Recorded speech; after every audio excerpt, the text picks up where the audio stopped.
Bonjour, bonsoir, bienvenue dans cette principale édition de la soirée. Voici les titres. Ousmane Sonko compte porter plainte contre Madiambal Diagne. Une démarche judiciaire que ses conseils prennent en main pour mettre un terme aux attaques systématiques et injustifiées, parfois injurieuses, à son encontre, précise Maître Bamba Cissé. Madiambal Diagne, lui, parle de dénonciation calomnieuse contre sa personne. Et puis dans cette édition, nous reparlerons des décisions prises à l'issue donc du Conseil supérieur de la magistrature, des affectations notamment de ces magistrats qui servaient dans la capitale avant d'être affectés aujourd'hui dans les régions de l'intérieur du pays. Il n'y a pas de quoi fouetter un chat selon l'Union des magistrats sénégalais, mais les Sénégalais ne voient pas les choses de cet œil. Ils pensent que la décision a un soubassement politique. Vous les entendrez. Et puis on parlera également des nominations du dernier Conseil des ministres. Deux ont particulièrement retenu l'attention d'un bon nombre.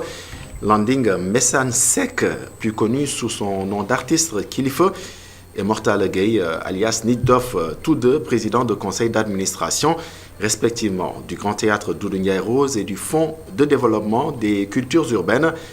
Et les acteurs culturels semblent dire que quel que soit celui qui est nommé, l'essentiel est qu'ils répondent aux attentes, leur précision dans ce journal.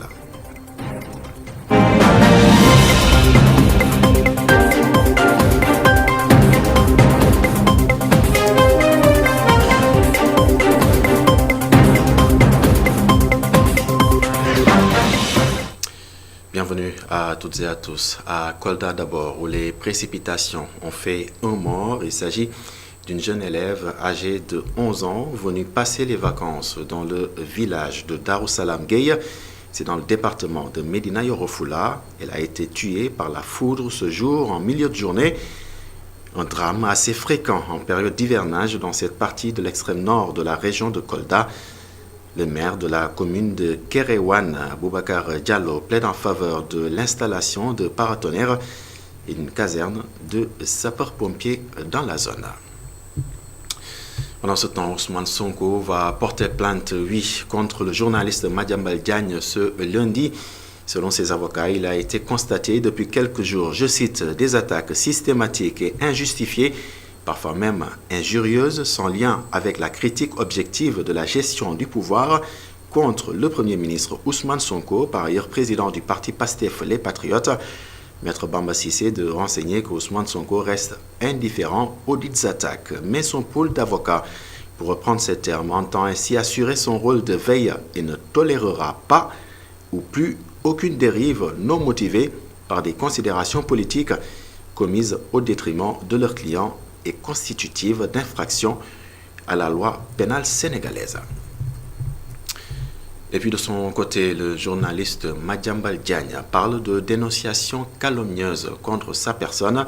Sur sa page X, le président du groupe Avenir Communication précise que dans un état de droit, ce sera alors plainte contre plainte, même si quand même Madiambal Diagne dit se rappeler des mots du Premier ministre lors de la journée du 7-7, qui disait alors, je cite, « nettoyer la justice des mauvais magistrats et nommer des bons magistrats » pour ainsi lancer des poursuites. Parlons à présent des affectations à l'issue des travaux du Conseil supérieur de la magistrature. Certains magistrats ont donc été mutés à Tambacounda.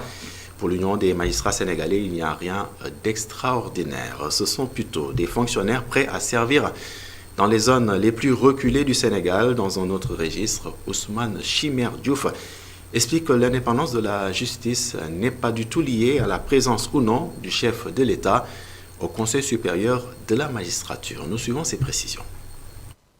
Qu'on ne s'opposait pas à la présence du président de la République. Parce qu'en fait, pourquoi on le dit, c'est sous deux aspects. Un, pour favoriser le dialogue des institutions, parce que dans le calendrier républicain, rien n'est inscrit sous ce chapitre-là pour permettre aux deux pouvoirs de dialoguer. Vous savez, le Conseil a deux volets. Il y a le volet affectation et il y a le volet questions diverses. Les questions diverses nous permettent de discuter des problèmes de la justice. Parce qu'il n'y a aucun autre cadre de discussion entre le législatif et le judiciaire. Ensuite, la présence du chef de l'État ne s'apprécie qu'en aval. Les gens se focalisent sur l'effectivité de sa participation au Conseil. Mais alors qu'en amont, même s'il ne participait pas, de par l'article 90 de la Constitution, c'est lui qui a le pouvoir de signer les décrets issus des travaux du Conseil. Donc, qu'il soit présent ou pas, c'est lui qui signe à la fin. Donc le problème, il reste entier. Tant qu'on ne trouvera pas une solution, allant dans le sens de nous dire qui serait compétent pour signer les actes de nomination des hauts magistrats, c'est le président qui va signer, par décret. Donc, il ne sort pas du Conseil en réalité. Malgré tout ce qu'on dit, il ne sort pas parce qu'à la fin, c'est lui qui signe. À l'instant donc, Ousmane Chimère Diouf, ses propos recueillis par El Hadj Malick Cissé. Ousmane Chimère Diouf qui est donc le président de l'Union des magistrats sénégalais. Plusieurs magistrats donc, qui servaient dans la capitale ont donc été mutés dans les régions de l'intérieur du pays. Les Sénégalais se prononcent justement sur le sujet et pour certains, ces affectations sont purement politiques. D'autres, par contre, n'en sont pas si convaincus. Tout cela dans ce reportage signé Mamadou Lamine Fati. Les mouvements d'affectation des magistrats dans certaines régions de l'intérieur du pays sont perçus comme des décisions politiques par Madia Camara, qui se montre catégorique dans sa réponse. Oui, c'est un peu de la politique, quoi. Du point de vue que on a remarqué au moment des élections, il y avait une forte pression via les médias par rapport aux décisions rendues par les cours et tribunaux. Donc on peut dire qu'il y a de la politique. Il y a de la politique. C'est un peu normal, mais il y a de la politique. À l'opposé, Mam Kodunyaï estime que ces affectations s'inscrivent dans le cadre normal du travail d'un fonctionnaire de l'État. Je trouve que ce n'est pas de la politique. Parce qu'en tant que fonctionnaire, ils doivent accepter d'aller là où l'État a besoin d'eux. Moi, je trouve que ce n'est pas de la politique. C'est pas de la politique. C'est normal, oui. C'est normal pour un fonctionnaire d'aller là où l'État a besoin de toi. Serigne Diaw, quant à lui, reconnaît que les prérogatives du président de la République lui permettent de réaffecter tout fonctionnaire.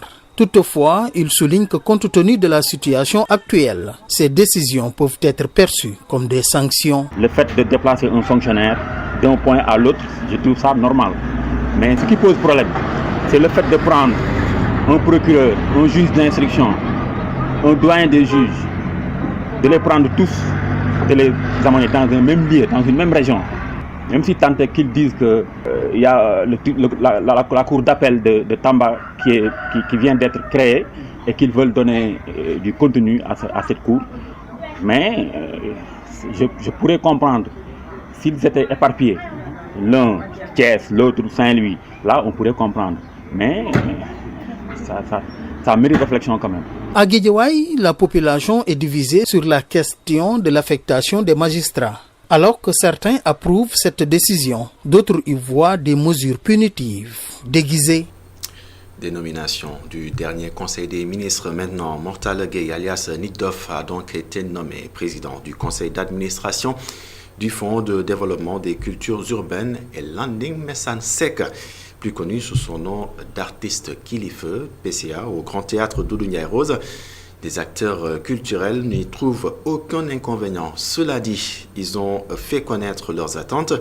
Parmi celles-ci figure en bonne place l'organisation de festivals, l'application de droits voisins et surtout le financement de quelques artistes, de jeunes artistes on va dire. Les précisions dans ce reportage à Doutasek avec Alioune Sow. Autour du thé, ces artistes en répétition avec leur tam-tam jugent légitime la nomination de deux de leurs collègues comme PCA, Bouba, Diawara, technicien en son et en même temps artiste musicien, liste ses attentes. Ils ont au moins fait 20 ans de carrière dans la musique rap. Donc quand on parle du fonds des cultures urbaines, eux c'est des artistes urbains, donc c'est mérité. Donc pour moi c'est bien. Donc ce qu'on attend d'eux c'est qu'ils fassent vraiment le travail, parce qu'il y avait des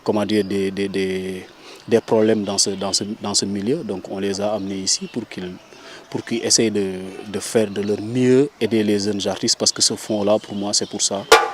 Derrière lui, Tamba Diakhaté, avec son instrument, notre interlocuteur interpelle ses pairs à accompagner les jeunes de leur secteur.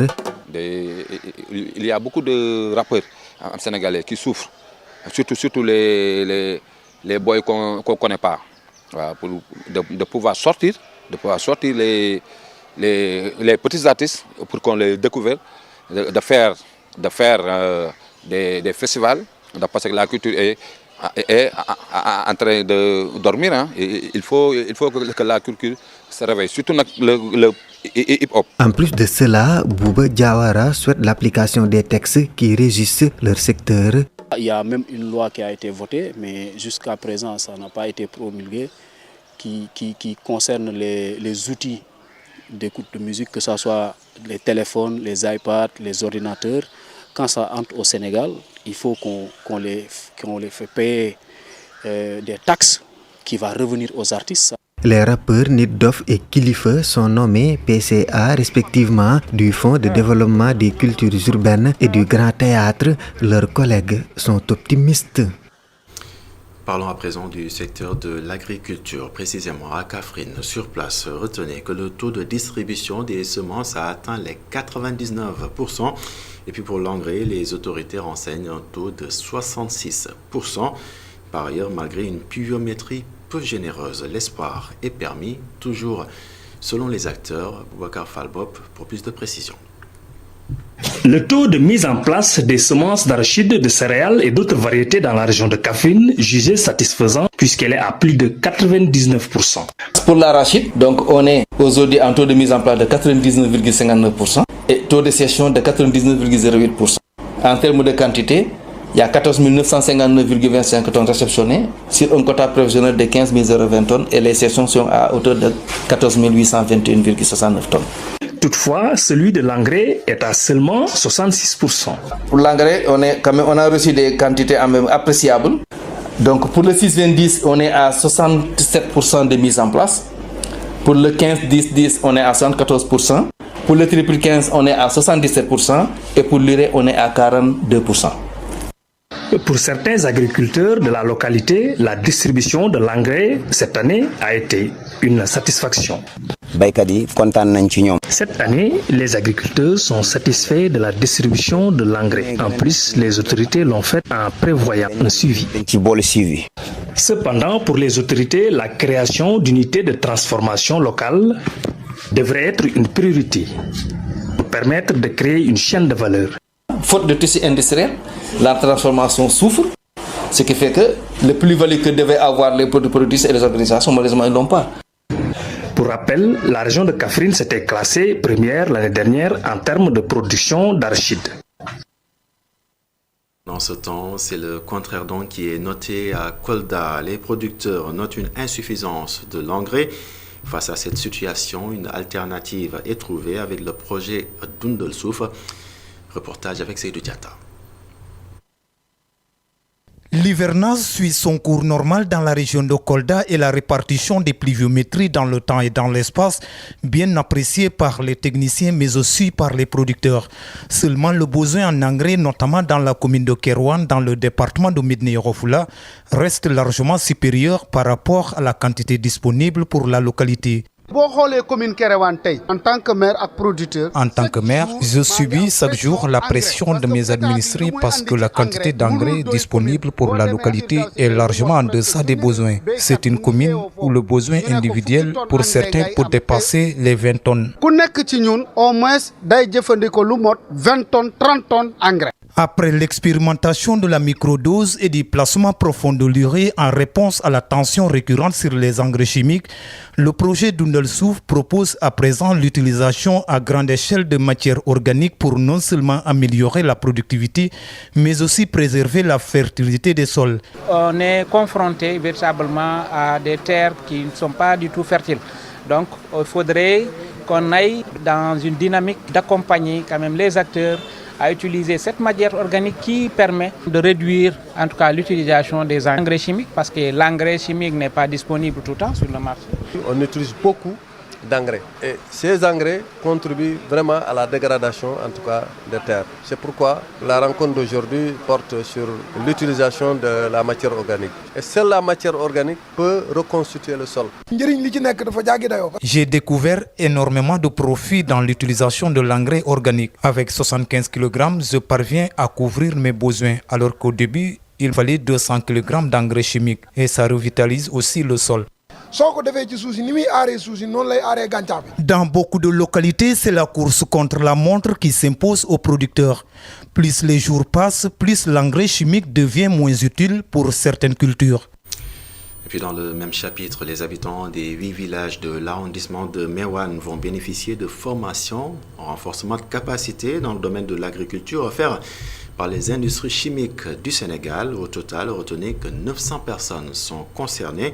D'après donc le département RSE des ICS, Isidore Alexandre Sena et Samba Fall ont donc assisté à la cérémonie d'ouverture. Nous suivons leurs précisions.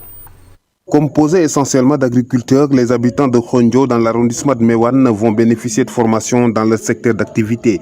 Une formation à l'initiative des industries chimiques du Sénégal. L'objectif est vraiment de renforcer les capacités des 900 agriculteurs qui ont été sélectionnés pour ce programme et les 150 femmes transformatrices qui ont été également sélectionnées pour ce programme dans l'arrondissement de Meouane. Paysans, femmes transformatrices, bref, les acteurs locaux saluent la trouvaille des ICS. Cette offre de formation nous va droit au cœur parce que nous sommes des paysans et nous en avions besoin. Que ce qui nous manquait, ce sont les équipements. Occasion saisie aussi par les habitants de Khondjo. Les ICS avaient conçu une case de santé ici. Elle est un peu vétuste. Khondjo est composé également de plusieurs villages et hameaux et l'adduction d'eau n'est pas des meilleures dans certaines zones. Les ICS ont pris bonne note et à travers la politique RSE, des réponses seront apportées. Les industries chimiques du Sénégal ont à cœur d'impacter positivement l'arrondissement, le département, la région et même le pays. Et surtout, notre priorité, ce sont les communautés riveraines, car nous sommes tous voisins, nous sommes dans la même zone. La plupart des familles ont quelqu'un qui travaille au CCS directement ou indirectement. Donc vraiment, je dirais que nos destins sont liés. Donc il faut qu'on s'entraide les uns les autres. Ce programme de formation dans les techniques agricoles concerne pour la première phase la commune de Meouane. Selon le département RSE des ICS, d'autres communautés vont bénéficier de formation. Santé dans cette édition, les centres des opérations d'urgence sanitaire de 4 pays, dont celui du Sénégal, se donnent la main pour trouver donc des solutions face aux urgences sanitaires. Un partage d'expériences qu'ils ont tenu à Toubab Dialao pendant 4 jours. À l'issue donc, des recommandations ont été faites. Dr Pape Samba Diaye, il est donc le directeur du centre des opérations des urgences sanitaires du ministère de la Santé. Nous suivons ses explications. À l'issue de ces partages, effectivement, les recommandations pertinentes ont été ressorties et nous allons faire de ces recommandations, en tout cas notre plan de travail, que nous allons bien structurer, les présenter à nos autorités et essayer de les rendre opérationnels pour que quand même la gestion des urgences au niveau des différents pays soit améliorée et la coopération transfrontalière soit nettement améliorée. C'est vrai qu'aujourd'hui, l'essentiel de nos financements provient des partenaires techniques et financiers, mais nous avons noté un engagement vraiment de nos autorités sanitaires à mobiliser davantage de ressources pour renforcer la gestion des urgences sanitaires. Et pour cela, c'est important, je pense que c'est une des recommandations phares aussi, que nous allons soumettre à nos autorités pour que le financement domestique, en tout cas, soit renforcé, que les efforts qui sont déjà faits, qui sont des efforts très louables, puissent être améliorés, en tout cas pour que il n'y aura jamais suffisamment de financement, mais quand même qu'on ait beaucoup plus de ressources pour pouvoir faire face aux urgences sanitaires. Il y a beaucoup de capacités qui ont été mises au niveau des postes frontaliers désignés. Donc le Sénégal en compte 10. Nous avons mis des capacités, mais ces capacités ne suffisent pas. Il faut encore les renforcer davantage pour que vraiment toutes les portes d'entrée désignées puissent disposer de suffisamment de capacités pour pouvoir surveiller les maladies au niveau de ces postes frontaliers, mais aussi intervenir en cas d'urgence au niveau de ces postes frontaliers. Et puis paradoxalement, le village de Lewenguenar décide de fermer les portes de sa case de santé. Une fermeture, comme vous pouvez le savoir, a un impact négatif sur la prise en charge des patients de cette localité de la commune de Ogo. Selon son chef de village, cela fait donc 4 ans exactement que la prise en charge des agents de santé est assurée, tenez-vous bien, par des émigrés. Des précisions avec Amadou Mardiallo. Population de Lewenguenar dans la commune de Ogo ne s'entend plus avec ses agents de santé. Conséquence, depuis une dizaine de jours, la case de santé de la localité est fermée. Le chef du village, Alassane Anne, s'en explique.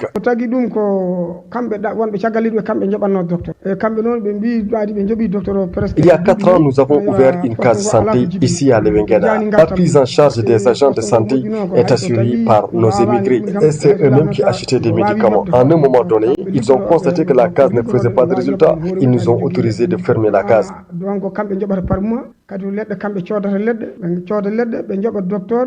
Dans cette partie enclavée de la circonscription de Ogo, l'arrêt des soins sanitaires peut avoir un impact sur l'évacuation des patients en cette période de l'hivernage. La fermeture de la case de santé a eu des conséquences sur l'évacuation de nos patients. Aujourd'hui, quand tu as un malade, tu ne peux pas l'évacuer. Nous sommes dans un endroit très enclavé. On n'a pas d'ambulance. Les charrettes ne peuvent pas traverser en cette période d'hivernage. Nous demandons à l'État de nous affecter un infirmier.